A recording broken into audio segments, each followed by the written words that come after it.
अस्सलाम वालेकुम क्लास। कल हमने फ़र्स्ट ईयर का सेकंड चैप्टर स्टार्ट किया था जिसमें हमने फिल्ट्रेशन को डिस्कस किया था। इसके अलावा एनालिटिकल केमिस्ट्री के बारे में हमने आइडिया लिया था कि एनालिटिकल केमिस्ट्री क्या है और इसमें किस तरह के एनालिसिस किए जाते हैं। बेसिक जो इस चैप्टर है ये एक्सपेरिमेंटल टेक्निक्स इन केमिस्ट्री से रिलेटेड है। तो आज जो हम दो टेक्निक्स देखेंगे, सबसे पहले हम देखेंगे कि सब्लिमेशन क्या है और जो सेकंड हमारी टेक्निक है इसमें हम देखेंगे सॉल्वेंट एक्सट्रैक्शन। दोनों ही बहुत ही अहम टेक्निक्स हैं।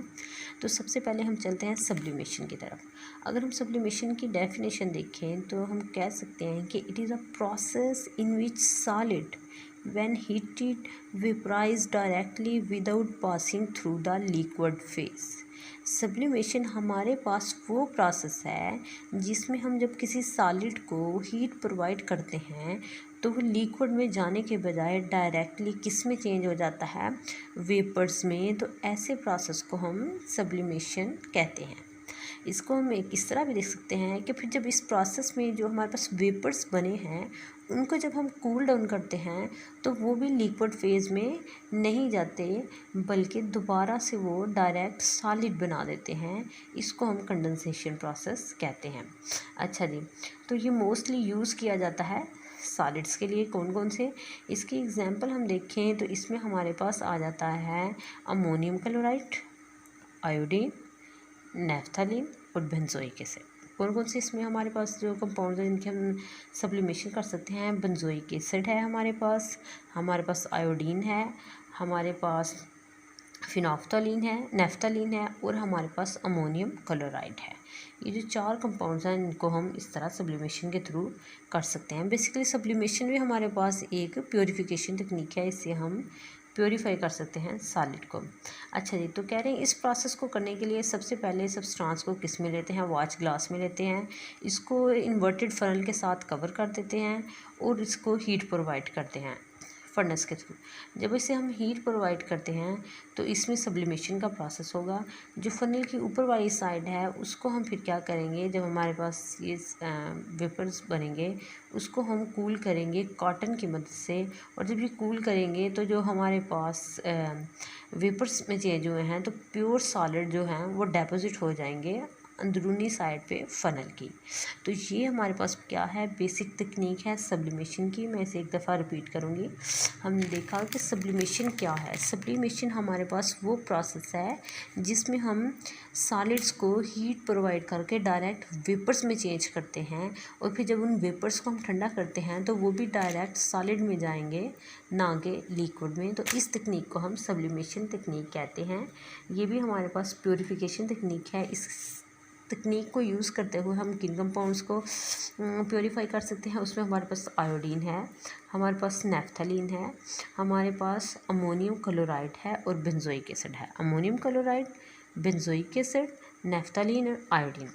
और इसका जो प्रोसीजर था वो भी हम देख लेते हैं। इसमें हमने क्या लेना है, वॉच ग्लास, उसमें हमने अपना सब्सटेंस ऐड कर देना है। फर्ज करें वो आयोडीन हो कोई भी, और उसको नीचे से हीट प्रोवाइड करनी है, ऊपर से फनल से कवर कर देना है। जब हीट प्रोवाइड करेंगे तो जो सॉलिड्स हैं वो डायरेक्ट वेपर्स में जाएंगे और जब ऊपर वो वेपर्स में जाएंगे तो दोबारा उसके ऊपर क्या हम कूल करने के लिए कॉटन रखेंगे जिससे वो डिपॉजिट हो जाएंगे सॉलिड्स की फॉर्म में दोबारा से। ये हमारे पास बेसिक है सब्लिमेशन की तकनीक। जो नेक्स्ट हमारी तकनीक है वो है सॉल्वेंट एक्सट्रैक्शन। ये बहुत ही अहम तकनीक है हमारे पास। ये मोस्टली हम तकनीक उन कंपाउंड्स के सेपरेशन के लिए यूज़ करते हैं जो कि वोलाटाइल हों या फिर थर्मली अनस्टेबल हों। क्या मतलब है वोलाटाइल हों और थर्मली अनस्टेबल हों? हमें पता है वोलाटाइल हम इन कंपाउंड्स को कहते हैं जो बहुत जल्द थोड़ी सी हीट प्रोवाइड करें तो वो वेपर्स में चेंज हो जाते हैं, उनका बॉइलिंग पॉइंट बहुत कम होता है, और वही थर्मली अनस्टेबल होंगे। तो इन कंपाउंड्स की सेपरेशन के लिए हम सॉल्वेंट एक्सट्रैक्शन की तकनीक यूज़ करते हैं।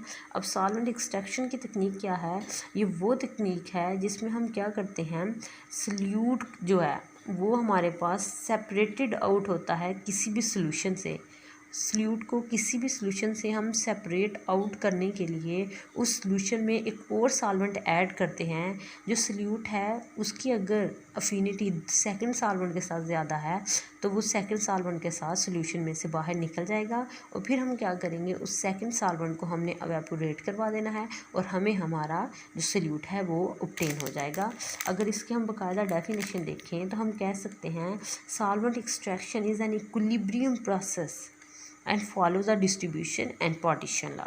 हमारे पास ये इक्विलिब्रियम प्रोसेस है जो कि कौन कौन से लॉज को फॉलो करता है, डिस्ट्रीब्यूशन लॉ, और हमारे पास दूसरा जो लॉ है उसको पार्टीशन लॉ को फॉलो करता है। अच्छा जी, this law state that the solute distribute itself between two immiscible liquids in a constant ratio of concentration irrespective of amount of solute added. तो सॉल्यूट क्या करता है, अपने आप को टू इमिसिबल लिक्विड्स में क्या करता है, डिज़ोल्व करता है, और ये इस चीज़ पर डिपेंड नहीं कर रही कि हमने सॉल्यूट जो कितनी मिकदार में ऐड किया है, ये मिकदार पे ऊपर चीज़ डिपेंड नहीं करेगी, बल्कि रेशियो कांस्टेंट ही रहेगी। अच्छा जी, इसमें हमें क्या कह रहे हैं कि solvent extraction is an important technique in a chemical analysis. According to this technique, the solute can be separated from a solution by shaking a solution with a solvent in which the solute is more soluble and the added solvent does not mix with the solution. Usually it is due to separating funnel. The funnel is stopped and the two liquids are shaken together. हम इसके लिए जो funnel use करते हैं उसको हम separating funnel कहते हैं। वो स्टॉपर नीचे उसके स्टॉपर लगा होता है। इसमें हमने एक तो वो सॉल्यूशन है जिसमें हमारा सॉल्यूट है, इसमें कोर्स सॉल्वेंट ऐड करेंगे और उसको इसके बाद इसको अच्छी तरह से शेक करेंगे। अच्छा जी, तो ये मोस्ट जो कॉमन ये वाली लेबॉर्ट्री तकनीक है, इसको हम यूज़ करते हैं। इसकी अगर हम फेमस एग्जांपल देखें तो वो है ईथर एक्सट्रैक्शन। ईथर एक्सट्रैक्शन हम किस मकसद के लिए यूज़ करते हैं, हम अगर एक्वस सॉल्यूशन में से ऑर्गेनिक कंपाउंड्स को सेपरेट आउट करना है, उसके लिए हम ईथर एक्सट्रैक्शन की तकनीक यूज़ करेंगे। फर्स्ट करके हमारे पास जो एक्वस सॉल्यूशन है उसमें ऑर्गेनिक सॉल्वेंट है, इनऑर्गेनिक सॉल्वेंट भी मौजूद, इनऑर्गेनिक कंपाउंड्स भी मौजूद हैं। तो जब हम उसमें ईथर ऐड करेंगे उसके बाद उसको हम अच्छी तरह शेक करेंगे, तो हमारे पास जो ऑर्गेनिक कंपाउंड्स हैं वो वाटर से मूव करके ईथर की तरफ चले जाएंगे, जबकि इनऑर्गेनिक जो कंपोनेंट्स हैं वो हमारे पास एक्वा सॉल्यूशन में ही रहेंगे। अब जबकि वो हमारे पास ईथर में आ गया है तो हम ईथर और अपने सॉल्यूट को सेपरेट आउट कर लेंगे और उसके बाद हम क्या करेंगे, हमने ईथर को वेपराइज करवा देना है। जब हम ईथर को वेपराइज करवा देंगे तो हमें हमारा सॉल्यूट ऑब्टेन हो जाएगा उसी फॉर्म में। अच्छा जी, ये हमारे पास बेसिक जो है सॉल्वेंट एक्सट्रैक्शन की तकनीक है। तो हमें कह रहे हैं कि repeated extraction using small proportion of solvent are more efficient than a single but larger volume of solvent. कह रहे हैं कि अगर हम अपनी तकनीक को कुछ इस तरह से अरेंज करते हैं कि हम बिल्कुल थोड़ी थोड़ी मिकदार में अपना सॉल्वेंट जैसे कि ईथर है उसको ऐड कर रहे हैं, लेकिन इस प्रोसेस को हम कंटिन्यूसली करते जाते हैं, बार बार करते हैं, रिपीटेडली करते हैं, तो वो हमें ज़्यादा अच्छे रिजल्ट देगी एज़ कम्पेयर टू कि हम ये करेंगे एक ही दफ़ा जितना भी सॉल्वेंट है उसको बीकर में उसमें डाल देते सेपरेटिंग फनल में, और अपना हमारे पास जो सॉल्यूट है उसको सेपरेट आउट करने की कोशिश करेंगे, तो वो उतना अच्छा रिजल्ट नहीं देगा बजाय, बल्कि वो हमें ज़्यादा अच्छा रिजल्ट देगा जो कि जिसमें हमने थोड़ा सा सॉल्वेंट ऐड किया है मगर बार बार ऐड किया है। तो फिर ये तकनीक जो है इस तरह से हम लेके चलेंगे। अच्छा जी, हमें क्या कह रहे हैं कि this law is based on experimental evidence. Consider for example the distribution of iodine between two immiscible solvent. इसमें उन्होंने हमें आयोडीन की एग्जांपल दी है कि अगर आयोडीन को टू इमिसिबल सॉल्वेंट्स में मिक्स होता है, इनमें सबसे पहले है अगर एक्वस में है तो उसमें पोटाशियम आयोडाइड है की फॉर्म में, और दूसरी जो हमारे पास सॉल्वेंट है वो है कार्बन टेट्रा क्लोराइड CCl4। अच्छा जी, इसमें होगा क्या कि iodine react with iodide ion, iodine जो है वो आयोडाइड आयन से रिएक्ट करेगी और ट्राई आयोडाइड प्रोड्यूस कर देगी इस भी रिवर्सिबल रिएक्शन में। अब होगा क्या, जब I+I2, I के ऊपर हमें पता है नेगेटिव चार्ज है और साथ में I2 है, तो ये I3 बना देंगे और उनके ऊपर नेगेटिव चार्ज है। जो हमारे पास I2 है वो हम कहेंगे कि सॉल्युबल है इन CCl4, जबकि हमारे पास जो I3 है वो सॉल्युबल है वाटर में।